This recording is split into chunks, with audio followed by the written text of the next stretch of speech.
তার পিতাও ফ্যাসিস্ট ছিল, কন্যা তো ডবল ফ্যাসিস্ট হয়েছে। যারা বারে বারে বাংলাদেশের এই মানচিত্রকে করদ রাজ্য বানানোর জন্য বারে বারে সাংবিধানিক ভাবে চেষ্টা করেছে। কেন বললাম এই কথা?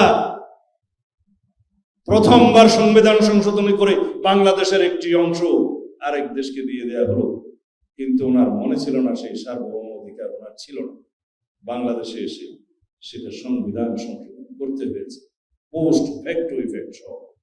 কারা করেছে? সংবিধান পড়ে দেখেন। যে গণতন্ত্রের জন্য, যে স্বাধীনতার জন্য, যে বৈষম্যহীন শোষণমুক্ত বাংলাদেশ গড়ার জন্য লক্ষ শহীদ জীবন দিয়েছে 1971 সালে, ভুলে গিয়ে মাত্র 4 বছরের মাথায় গণতন্ত্রকে পুলিশ করে দিল, বিলুপ্ত করে দিল, একদলীয় শাসন ব্যবস্থা কায়েম করলো। 1975 সালের সেই 25শে জানুয়ারি মাত্র 13 মিনিটের মাথায় পার্লামেন্টে। কারা করেছে?